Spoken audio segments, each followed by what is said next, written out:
여러분은 성경을 어떤 용도로 사용하십니까? 잘 때 베개로 사용하십니까? 잠이 안 올 때 성경을 읽으면 잠이 잘 오는데 그럴 때 사용하십니까? 뜨거운 냄비를 올려놓는 용도로 사용하지는 않으십니까? 아예 사용 자체를 안 하십니까? 교회당에 두고 가기 때문에 집에서는 펼쳐볼 일이 아예 없으십니까? 어떤 사람은 성경에서 좋은 글귀를 찾습니다. 기분 좋은 말씀만 찾아 읽습니다. 그런 사람은 성경에 진노, 책망, 저주, 형벌 이런 단어가 있다라는 사실을 간과합니다. 어떤 사람은 성경을 읽으면 기업 경영을 배울 수 있다고 합니다. 어떤 사람은 성경을 읽으면 투자의 비법을 얻을 수 있다고 합니다. 어떤 교회에서는 매년 송구영신 예배 때가 되면 말씀 뽑기를 합니다. 좋은 내용이 있는 구절들만 뽑아서 이게 올해 나에게 주시는 말씀이다 라고 합니다.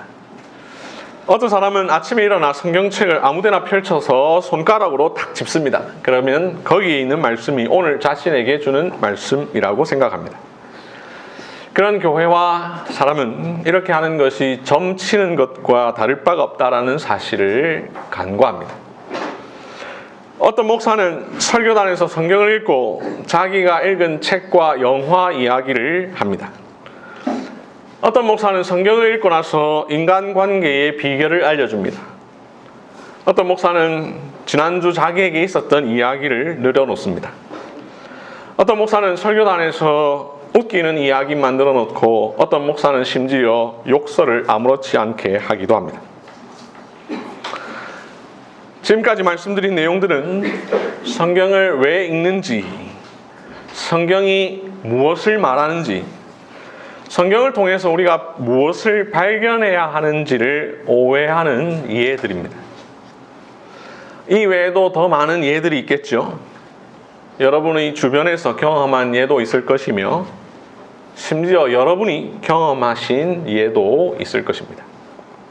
그러나 여러분, 우리는 성경에서 무엇을 찾아야 합니까? 우리가 성경을 읽고 성경을 듣는 이유는 무엇입니까? 설교자는 성경을 사용해서 무엇을 설교해야 하며 그 설교를 듣는 청중은 무슨 설교를 들어야 합니까? 이를 위해서 성경을 기록한 저자의 의도와 목적을 알아야 합니다. 성경 저자가 왜 성경을 기록했는지를 알아야 합니다. 그리고 저자의 의도와 목적에 맞게 읽고 들어야 합니다. 그렇지 않으면 성경을 바르게 사용할 수가 없습니다. 성경 저자는 A라고 이야기했는데 독자와 청자인 우리는 B라고 이야기하면 안 됩니다. 오늘 본문은 우리에게 이에 대한 답을 줍니다.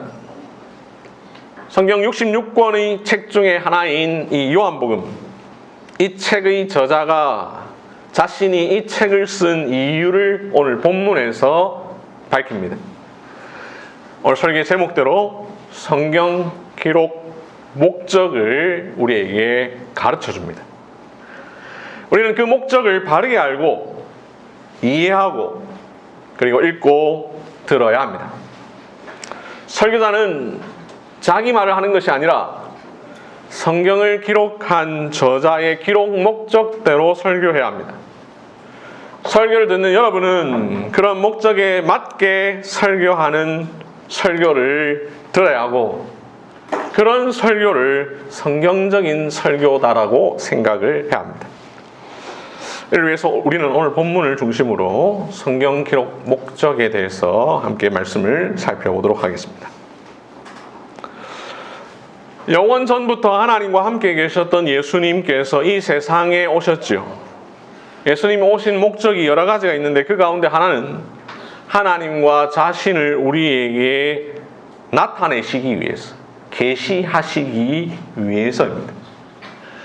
이것을 요한복음 1장 18절은 이렇게 말씀하죠. 본래 하나님을 본 사람이 없으되 아버지 품속에 있는 독생하신 하나님이 나타내셨느니라. 볼 수 없는 하나님 대신 독생하신 하나님이신 예수님이 나타내셨습니다. 이 나타내셨다라는 말을 한자로 바꾸면 계시입니다. 가르칠 계, 보일 시. 예수님은 나타나심으로 가르쳐 보이시기 위하여 이 세상에 오셨습니다. 그래서 요한복음 14장 8절에서 빌립이 주여 아버지를 우리에게 보여주옵소서라고 말하자 예수님 이렇게 대답하시죠. 나를 본 자는 아버지를 보았거늘 어찌하여 아버지를 보이라 하느냐. 예수님을 보는 것이 곧 하나님을 보는 것이었습니다. 예수님이 곧 하나님의 계시입니다. 예수님은 이 세상에 오셔서 두 가지 방법으로 계시하셨는데요. 첫째는 말씀을 통해서 계시하셨고, 둘째는 행동을 통해 계시하셨으니 이것을 각각 말씀 계시, 행동 계시 이렇게 부릅니다. 말씀 계시란 이런 것입니다. 나는 생명의 떡이다. 나는 세상의 빛이다. 나는 길이요 진리요 생명이다. 아버지와 나는 하나이니라. 이런 예수님이 직접 하시는 말씀을 통해서 하나님과 자신이 누군지를 나타내시는 것을 말하죠. 행동 계시는 이런 것입니다. 예수님이 기적을 행하신다든지, 예수님이 어디로 가신다든지, 나귀를 타고 예루살렘으로 들어가신다든지, 십자가에서 죽으신다든지, 부활하신다든지 하는 이런 자신의 몸으로, 자신의 행동으로 하나님과 예수님을 나타내시는 것입니다. 이 행동 계시 가운데 상당수는 기적입니다. 사람을 고친다든지 물 위를 걸으신다든지 하는 것이죠. 이 기적을 우리 다른 말로 이적이라고 부릅니다. 기적과 이적은 같은 말이죠. 예수님이 많은 이적을 행하셨습니다. 이 이적을 오늘 본문은 표적이라고 부릅니다. 기적, 이적, 표적. 궁극적으로는 같은 것을 가리키는 말이지만 그 의미가 조금씩 다른데요. 기적과 이적은 비슷합니다. 둘 다 기이한 일을 말하죠. 불가사의한 일, 초자연적인 사건, 도무지 일어나기 힘든 일, 이것을 그 현상, 그 자체를 우리가 기적 혹은 이적이라고 부릅니다. 반면 표적이라는 말은 조금 의미가 다릅니다. 이 헬라어로 세메이온이라는 말인데 표시, 표징이라는 뜻입니다.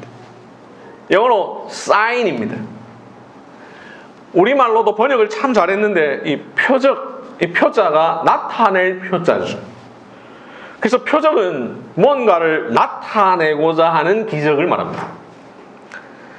다시 말해서 기적은 기적인데 그 기적 그 자체가 의미가 있는 것이 아니라 기이한 일, 불가사의한 일, 도무지 일어나기 힘든 일 그 자체를 보여주는 것이 목적이 아니라 그것을 통해서 어떤 무언가를 나타내고 어떤 것을 계시하는 것이 목적이 있는 것, 이것을 표적이라고 부릅니다. 예수님은 많은 이적을 행하셨는데 그 이적들 모두 다 표적이죠. 무언가를 나타내기 위해서 하신 기적입니다. 그래서 예수님이 하신 기적은 그 기적 거기에 우리가 관심을 두기보다 그 기적을 통해서 나타내고자 하시는 바가 무엇인지를 관심을 가져야 합니다. 요한복음에는 이 표적으로서의 이적이 많이 나옵니다. 물을 포도주로 바꾸십니다. 왕의 신하의 아들을 고치십니다. 38년 된 병자를 고치십니다. 보리떡 5개와 물고기 2마리만으로 5,000명 이상의 사람을 먹이십니다. 물 위를 걸어가십니다. 맹인의 눈을 뜨게 하십니다. 죽은 나사로를 살리십니다. 요한복음에 나오는 이 모든 이적들은 단순한 기적이 아니라 표적입니다. 이 기적을 통해서 무언가를 보여주려고 하는 것이죠. 그래서 첫 번째 이적을 다룬 요한복음 2장 11절은 이렇게 말합니다. 예수께서 이 첫 표적을 갈릴리 가나에서 행하여 그의 영광을 나타내심에 제자들이 그를 믿으니라. 이 외에도 요한복음에는 표적이라는 말이 반복됩니다. 요한복음 2장부터 12장까지를 우리가 표적의 책이라고도 부릅니다. 예수님은 물을 포도주로 바꾸시는 표적을 통해 자신이 구약에 예언된 메시아이심을 나타내셨습니다. 38년 된 병자를 고치심으로 자신이 생명의 주인이라는 사실을 나타내셨습니다. 오병이어의 기적을 통해 자신이 참된 양식과 음료이심을 나타내셨습니다. 맹인의 눈을 뜨게 하심으로 자신이 세상의 빛이심을 나타내셨습니다. 죽은 나사로를 살리심으로 자신이 부활과 생명의 주인이라는 사실을 나타내셨습니다. 이처럼 요한복음의 모든 기적들은 표적입니다. 그뿐만 아니라 오늘 본문 요한복음 20장 30절은 이렇게 말하죠. 예수께서 제자들 앞에서 이 책에 기록되지 아니한 다른 표적도 많이 행하셨으나, 예수님은 요한복음에 기록된 표적 외에도 많은 표적을 행하셨습니다. 얼마나 많은 일을 행하셨을까? 바로 다음 장에 보면 21장이 나오죠. 요한복음 제일 마지막인데요. 제일 마지막 장, 제일 마지막 절을 한번 보겠습니다. 요한복음 21장 25절 우리 함께 읽어보겠습니다. 시작. 예수께서 행하신 일이 이외에도 많으니 만일 낱낱이 기록된다면 이 세상이라도 이 기록된 책을 두기에 부족할 줄 아노라. 예수님이 하신 일이 이외에도 엄청나게 많은데 그걸 다 적어버리면 이 세상에 그 기록된 책을 둘 수 없을 정도다. 이 구절의 기초에서 우리가 잘 아는 찬송, 그리고 오늘 설교 후에 부를 찬송 304장 이렇게 노래하죠. 하늘을 두루마리 삼고 바다를 멍을 삼아도 한없는 하나님의 사랑 다 기록할 수 없겠네. 하나님의 크신 사랑 그 어찌 다 쓸까. 저 하늘 높이 쌓아도 채우지 못하리.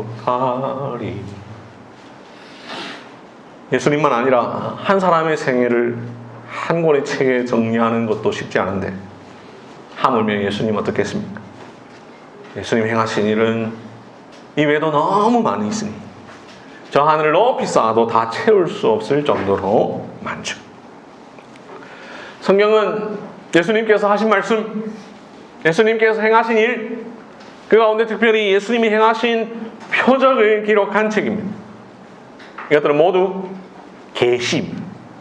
그래서 성경을 우리가 계시의 말씀이다 라고 부르죠.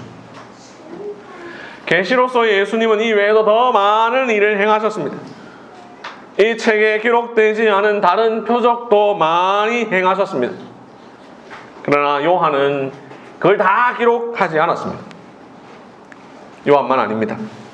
다른 복음서의 저자들 마태, 마가, 누가도 다 기록하지는 않았습니다.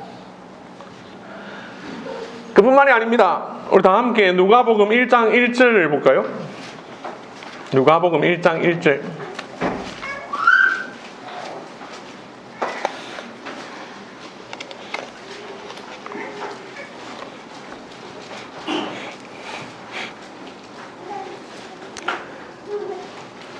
누가복음 1장 1절부터 4절까지의 말씀을 보면 누가가 이렇게 말합니다. 우리 중에 이루어진 사실에 대하여, 즉 예수님께서 행하신 모든 일이 자기들이 있는 중에 일어난 일이라 사실이다라고 말하죠. 이전에 목격자와 말씀에 일꾼된 자들이 전하여 준 그대로 내력을 저술하려고 붓을 든 사람이 많은지라 라고 말합니다. 예수님이 행하신 일을 적은 사람들이 많이 있었다는 거죠. 누가도 그 중에 한 사람이라는 것입니다. 그러면 누가복음만 아니라 많은 성경책이 있어야 됩니다. 하지만 그것들 다 성경으로 남아있지 않죠. 예수님께서 행하신 일이 요한복음에 기록된 것 외에도 많이 있고, 예수님께서 제자들 앞에서 행하신 다른 표적도 많이 있음에도 불구하고 왜 요한은 다 기록하지 않았을까? 누가 외에 우리 중에 이루어진 사실에 대하여 저술하려고 붓을 든 사람이 많았는데 왜 그 기록들이 다 남아있지 않을까? 여기에 있는 것만으로도 계시로서 충분하기 때문에. 성경은 일어난 사실들을 모두 다 기록한 책이 아닙니다. 특별한 목적을 따라 특별한 관점을 가지고 특정한 일들만을 기록한 책입니다. 구속사라는 관점을 가지고 구속 역사 가운데 우리에게 계시해야만 하는 일들을 기록한 책입니다. 성경을 기록한 40여 명의 저자 중 한 명인 요한 역시 마찬가지였습니다. 요한은 예수님의 사랑받는 제자로서 예수님을 따라다니면서 예수님의 수많은 말씀을 들었고 예수님의 수많은 행동들을 보았으며 예수님이 행하신 수많은 기적들을 다 목격했습니다. 그러나 그 모든 일들을 다 기록하지는 않았습니다. 예수님의 사생애, 즉 어린 시절의 이야기를 다 기록하지 않았습니다. 예수님의 공생애 가운데서도 행하신 일들 가운데 모든 것을 다 기록하지 않았습니다. 그런데 요한은 자기 마음대로 그렇게 한 것이 아닙니다. 성경의 감동하심을 따라 여기에 있는 것만 남겼습니다. 요한은 하나님께로부터 받아 말하였습니다. 그러므로 요한복음에 기록된 것들, 성경에 있는 것들은 하나님께서 우리에게 알리기를 원하시는 것들입니다. 요한복음에 기록되지 않은 것들, 성경에 계시되지 않은 것들은 하나님께서 우리에게 알릴 필요가 없다고 판단하신 것들입니다.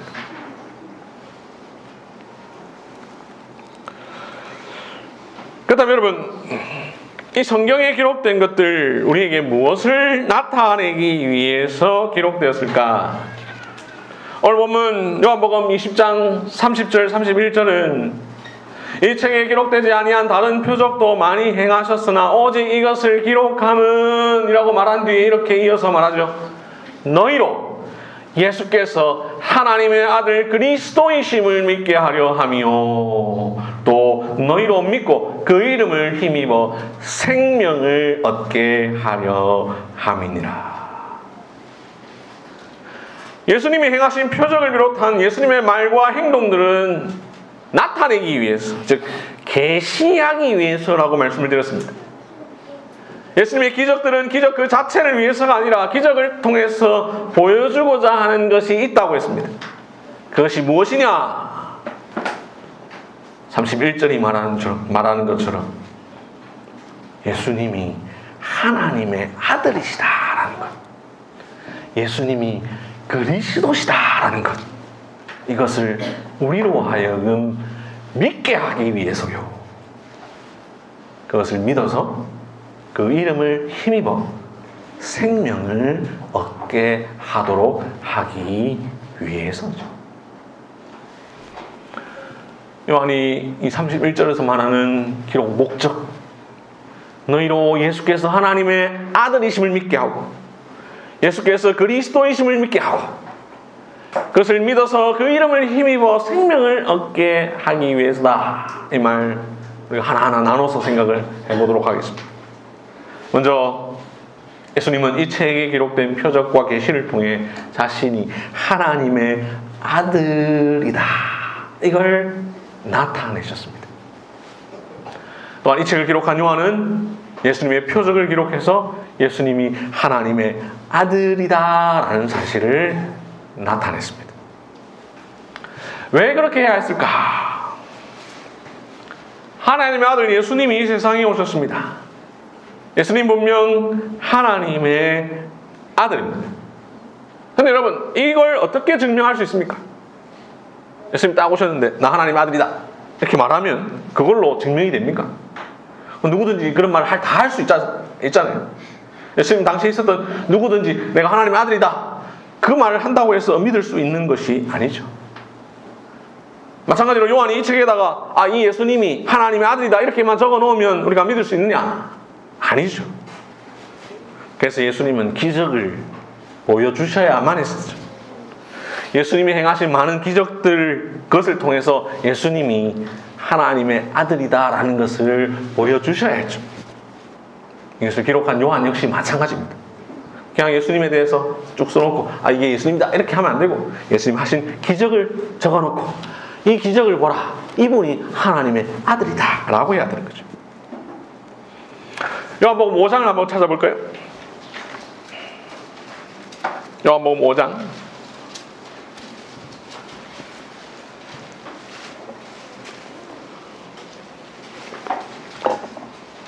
요한복음 5장은 요한복음에 나오는 7개의 기적 가운데 세 번째 기적입니다. 5절에 보면 38년 된 병자가 나오죠. 예수님께서 이 사람을 고치십니다. 그런데 이날이 언제냐? 9절을 보니까 마침 안식일이었습니다. 16절을 보시면 예수님이 안식일에 이런 일을 행했다 하여서 유대인들이 예수님을 박해하죠. 그랬더니 17절에서 예수님이 뭐라고 얘기하십니까? 내 아버지께서 이제까지 일하시니 나도 일한다.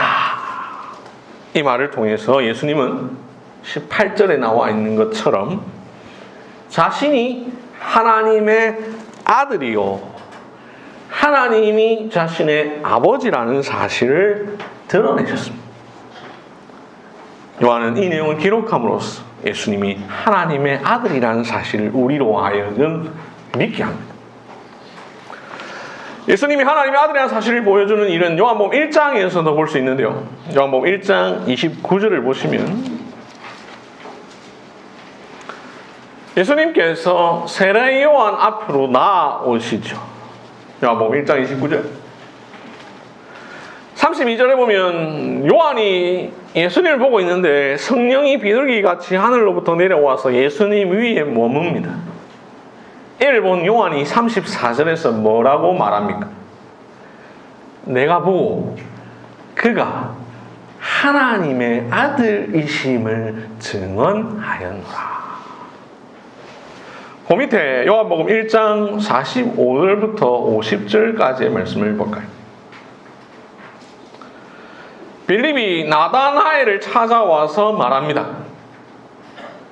45절에 내가 선지자가 기록한 사람 나사렛 예수를 만났다 이렇게 말합니다.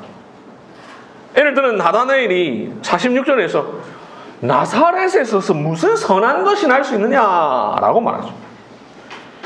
그런데 예수님이 나다나엘에게 다가와서는 이는 참으로 이스라엘 사람이라 그 속에 간사한 것이 없도다라고 말하십니다.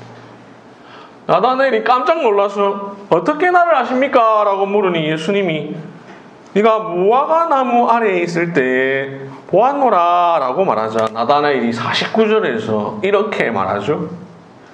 당신은 하나님의 아들이시오.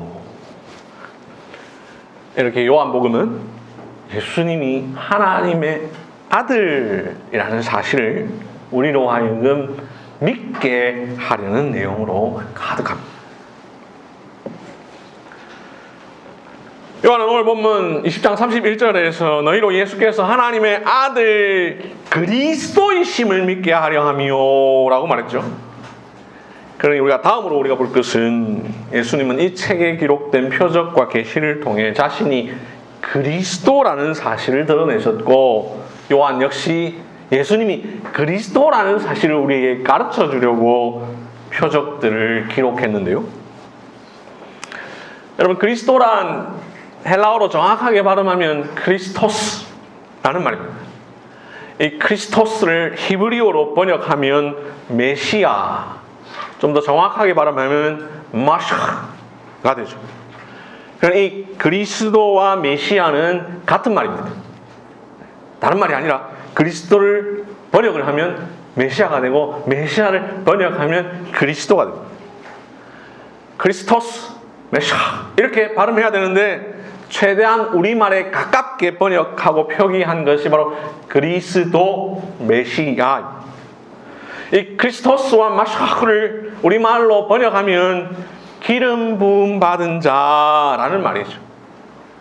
구약에서 기름 부음은 왕 제사장 선지자에게 행해졌으니 구약 성경에는 하나님께서 장차 우리에게 이 땅에 보내어 주실 우리의 왕 선지자 제사장이신 메시아 즉 그리스도를 우리에게 예언해 주었습니다. 때가 되어 그 메시아가 오셨으니 예수님입니다. 예수님, 그래서 그리스도시죠. 그러니 예수가 그리스도라는 말은 예수가 메시아라는 말입니다. 메시아 즉 그리스도이신 예수님이 세상에 오셨습니다. 이건 역시 말로만 증명이 안 되죠. 예수님이 내가 메시아다 이렇게 말한다고 해서 다 믿어줄 수 있는 것이 아니죠. 요한이 이 책에다가 예수님이 그리스도시다 라고만 적어 놓는다고 해서 우리가 믿을 수 있는 것 아닙니다. 예수님은 자신이 곧 구약 성경이 예언하였던 그 메시아 그리스도임을 드러내야 했고 그래서 기적을 행해야 했고 그것이 바로 표적이죠. 먼저 물을 포도주로 바꾸는 표적을 행하셨습니다. 구약에서 포도주는 메시아와 관련됩니다. 그러니 이러한 기적은 결국 표적입니다. 예수님이 메시아라는 것을 나타내는 표적, 기적입니다. 또 하나 요한복음 11장인데요. 우리 다 함께 요한복음 11장을 봅시다.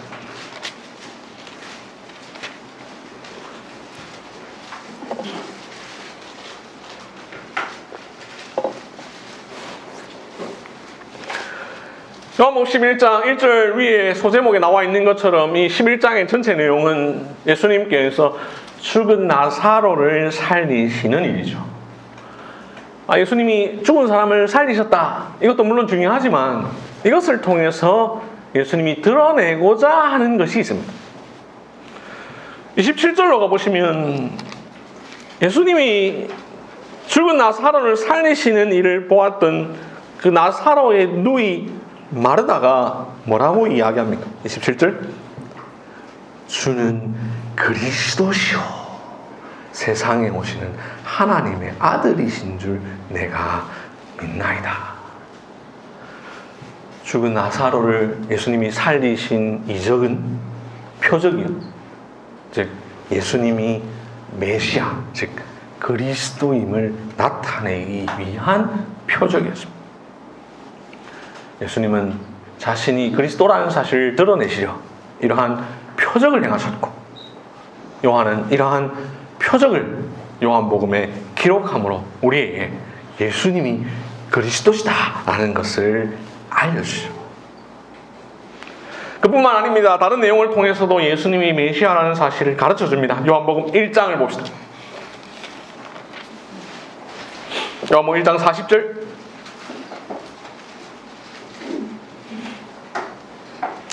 요한복음 1장 40절을 보시면 안드레, 영어로 하면 앤드류, 이 앤드류가 자기 형제 베드로, 영어로 하면 피터, 이 앤드류가 피터에게 가서 말합니다. 우리가 메시아를 만났다. 41절. 이를 기록한 요한이 우리에게 친절하게 설명해 주죠. 메시아는 번역하면 그리스도라. 이를 통해 안드레는 예수님을 가리켜 그리스도라고 고백했음을 가르쳐줍니다. 좀 넘겨서 요한복음 4장을 봅시다. 요한복음 4장 1절 위에 있는 소제목에 나와 있는 것처럼 이 요한복음 4장의 전체 내용은 예수님께서 사마리아 여자와 대화를 나누시는 장면이죠.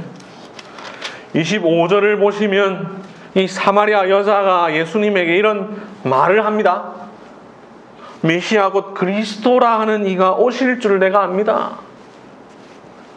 예수님이 메시아인 줄 알고 말한 게 아니라 성경에 보니까 메시아 곧 번역을 하면 그리스도라는 분이 오실 거라는 것을 내가 들었습니다. 이 말을 들으신 예수님 26절에서 말합니다. 내가 그리스도다.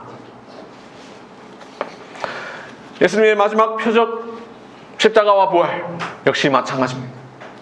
분명 십자가 위에서 처참하게 죽었던 사람이 3일이 지나 다시 살아났으니 예수님이 하나님의 아들, 하나님 구약에 예언된 메시아, 즉 그리스도가 아니고서는 불가능한 일이죠.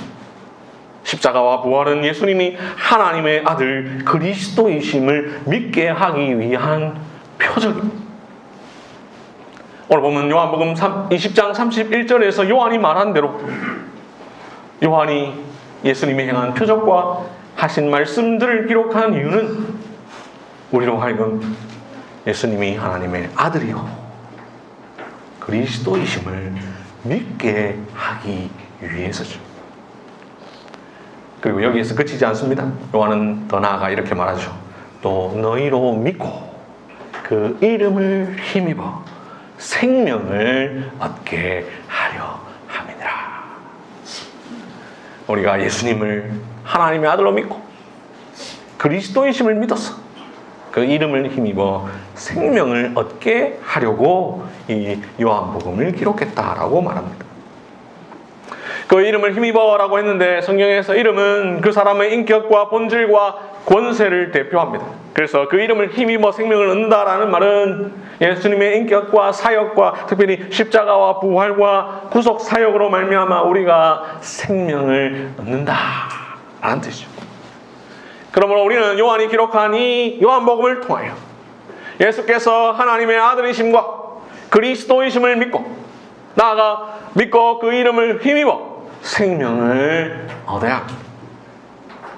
그렇게 하는 것이 성경 저자의 기록 목적에 맞게 성경을 사용하는 것입니다. 이 모든 것에 대해서 예수님 이렇게 이미 말씀하신 적이 있습니다. 요한복음 5장 39절 너희가 성경에서 영생을 얻는 줄 생각하고 성경을 연구하거니와 이 성경이 곧 내게 대하여 증언하는 것이니라. 너희가 성경에서 영생을 얻기 위해서 성경을 연구하는데 딴 거 보지 마라. 이 성경 곧 나에 대하여 증언하고 있다. 사랑하는 성도 여러분, 우리는 왜 성경을 읽고 왜 설교를 듣습니까? 성경에서 무엇을 찾고 설교에서 무엇을 듣기를 원하십니까? 예수님 말씀하셨습니다.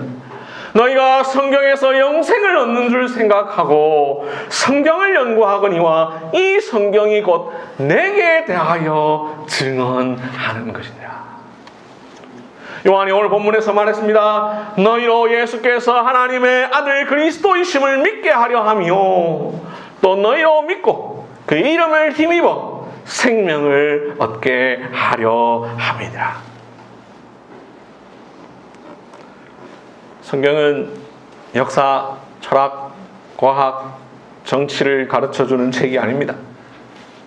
성경은 백과사전이 아닙니다. 성경은 투자 공식을 알려주는 책도 아닙니다. 성경은 처세술이나 인간관계의 비법을 알려주는 책이 아닙니다. 그런 책을 원하시면 데일 카네기의 책을 읽으시면 됩니다. 성경은 예수님을 증언합니다. 성경은 예수님이 하나님의 아들이심을 믿게 하려고 기록되었습니다. 성경은 예수님이 구약에 예언된 메시아, 즉 그리스도이심을 믿게 하려고 기록되었습니다. 성경은 그 예수님을 믿어서 여러분들이 생명을 얻게 하려고 기록되었습니다. 그러므로 사랑하는 성도 여러분, 성경에서 하나님의 아들을 보십시오. 성경에서 메시아 즉 그리스도를 만나십시오. 성경에 기록된 예수님의 기적 이야기를 통해 기적 그 자체에 초점을 두지 마시고 오늘날에도 그러한 기적이 언제든지 얼마든지 일어날 수 있다고 믿지 마시고 그 기적이 가리키는 표시, 표적, 하나님의 아들이시요 그리스도이신 예수님을 보십시오. 그렇게 성경 기록 목적에 따라 성경을 읽고 들어 그리스도인이 된 자들 사도신경을 통하여 매주일 고백합니다. 그분의 독생하신 아들 우리 주님 예수 그리스도를 믿사오니. 이 믿음과 고백은 성경에서 나왔습니다. 성경이 증언하는 예수님으로부터 나왔습니다. 성경 저자의 기록 목적에 따라 성경을 읽어야 하는 것, 독자인 우리가 해야 할 일이죠. 그럼 우리는 성경을 그리스도 중심적으로 읽어야 합니다. 성경을 읽을 때 이 본문은 그리스도에 대하여 무엇을 말하고 있는가? 이 본문은 나를 그리스도께로 인도하고 있는가를 생각하면서 보아야 합니다. 복음서와 신약 성경만 아닙니다. 구약 성경도 마찬가지입니다. 예수께서 너희가 성경에서 영생을 얻는 줄 생각하고 성경을 연구하거니와 이 성경이 곧 내게 대하여 증언하는 것이니라 라고 말씀하셨을 때의 성경은 구약 성경을 가리키죠. 그러므로 구약을 읽을 때도 이 본문은 그리스도에 대하여 무엇을 말하고 있는가를 생각해야 합니다. 성경 전체의 핵심 주제는 예수 그리스도입니다.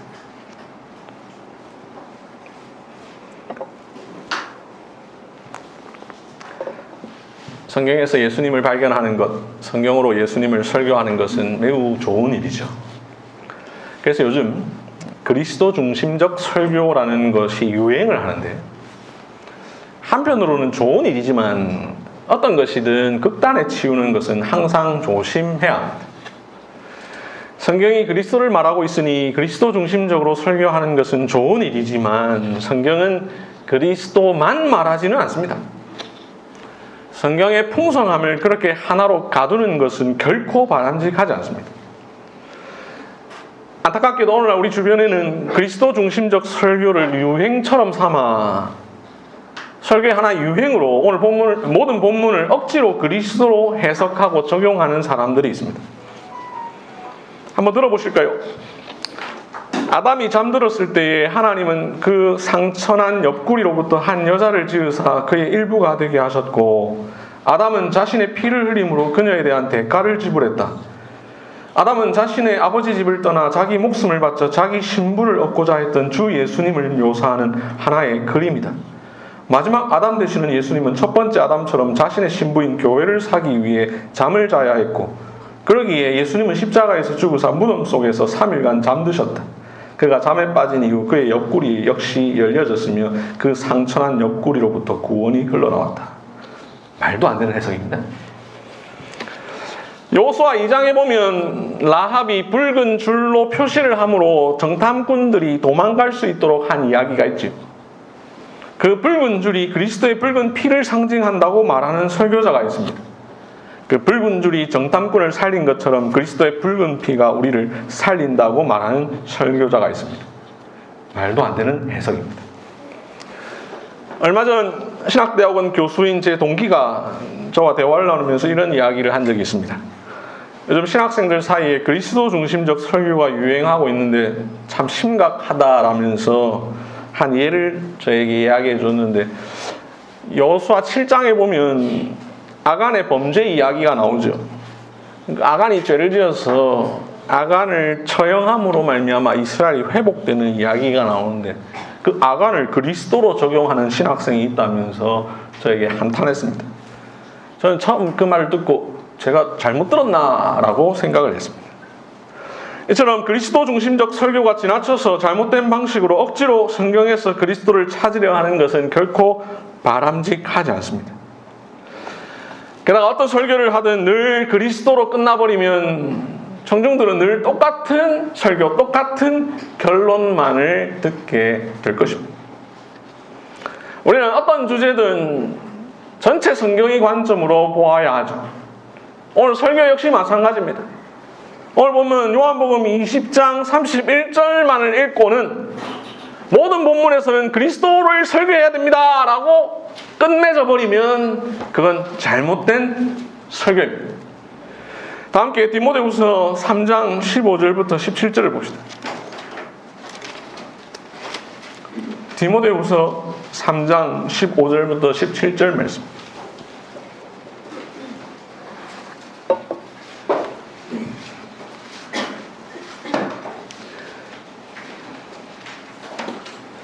잘 아는 말씀이죠.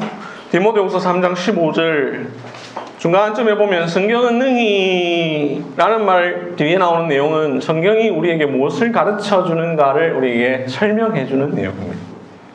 성경은 능히 우리에게 그리스도 예수 안에 있는 믿음으로 말미암아 구원에 이르는 지혜가 있습니다.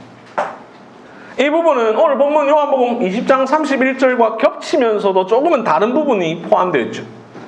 구원에 이르는 지혜란 예수 그리스도를 믿는 믿음으로 말미암아 중생, 칭의, 성화, 이 구원에 이르는 지혜를 말합니다. 이것이 성경에 있다라는 것이죠.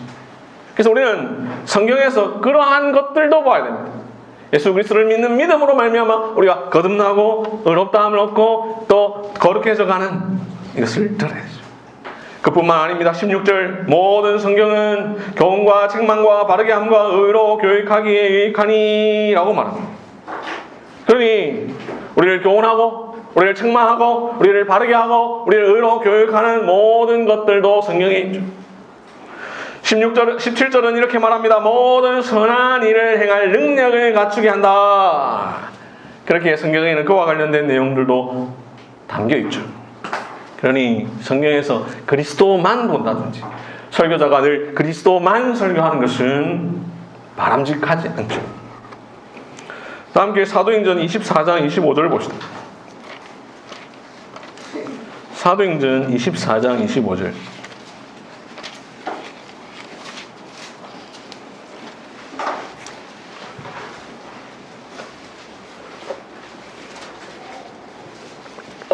사도행전 24장 25절.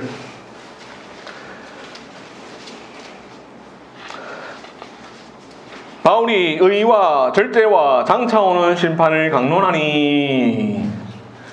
바울이 강론, 즉 설교했죠. 무엇을 설교했느냐? 의, 절제, 장차오는 심판을 설교했습니다. 의란 그리스도 안에 있는 의, 하나님의 의를 말하죠. 절제란 신자의 삶을 말합니다. 장차오는 심판이란 종말론을 말합니다.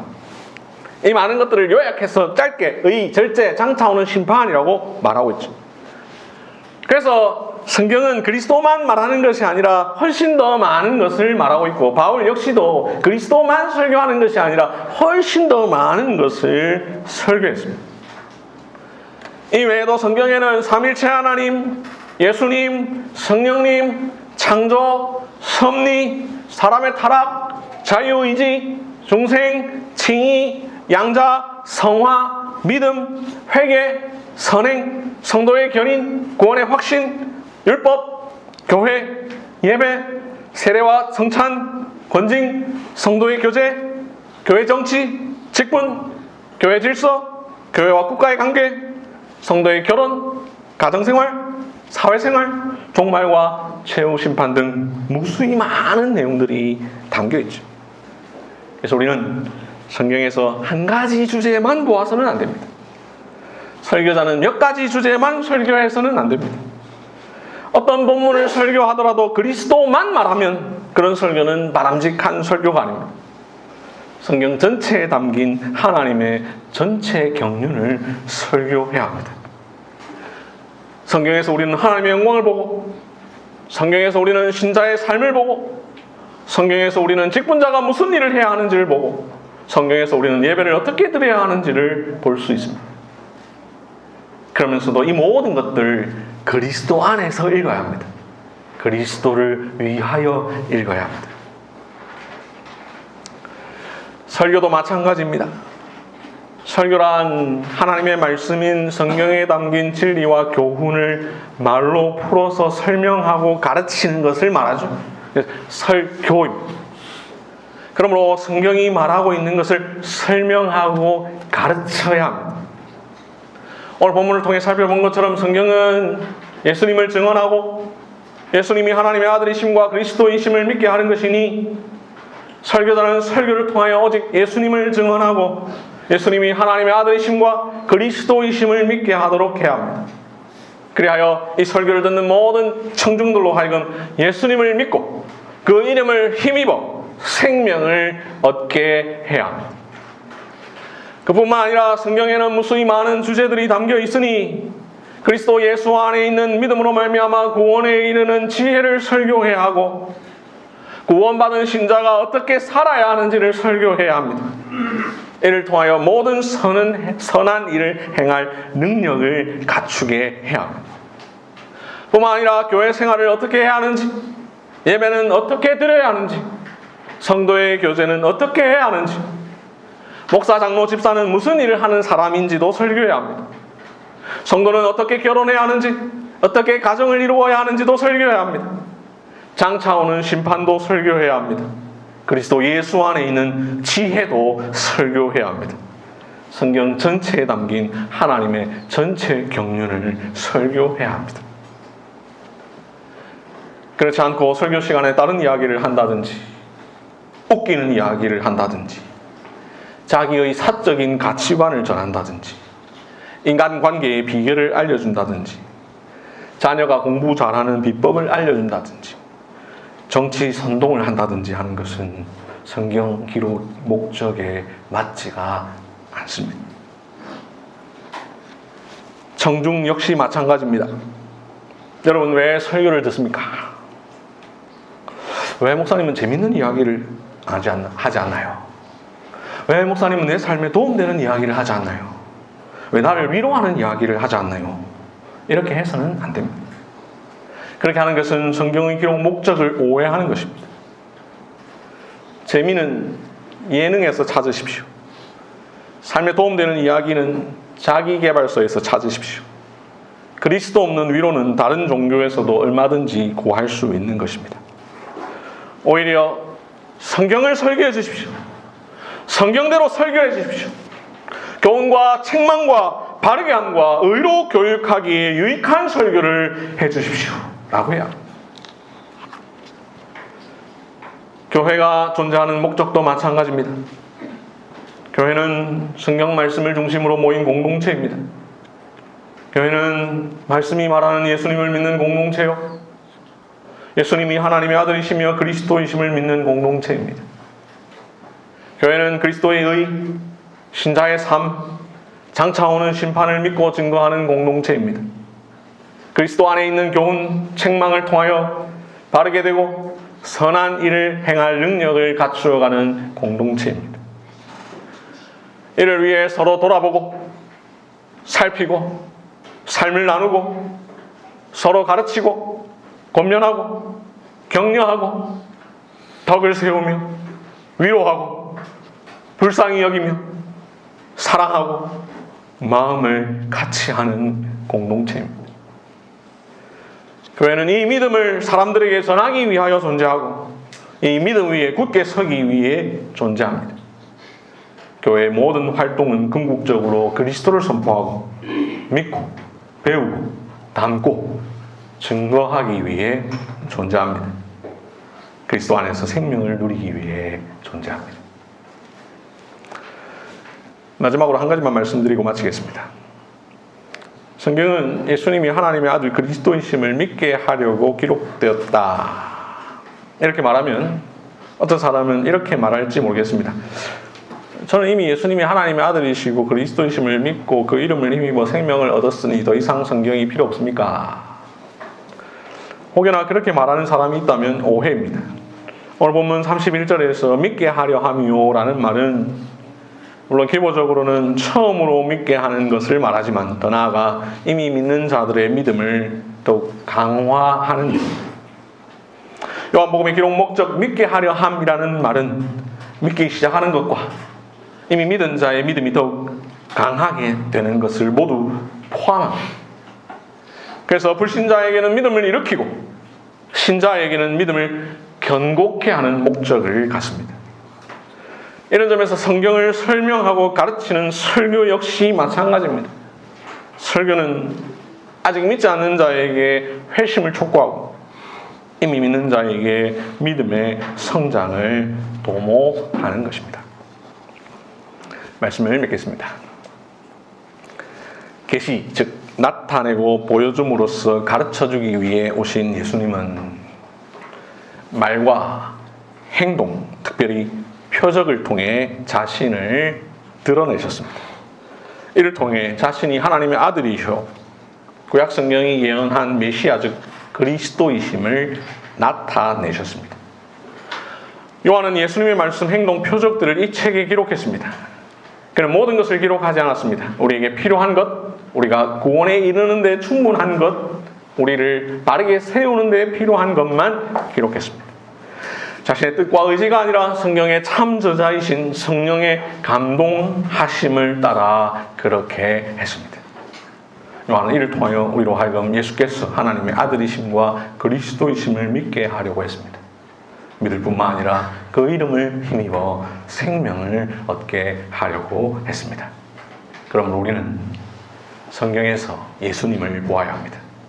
성경에서 예수님이 하나님의 아들 되심과 그리스도 되심을 보아야 합니다.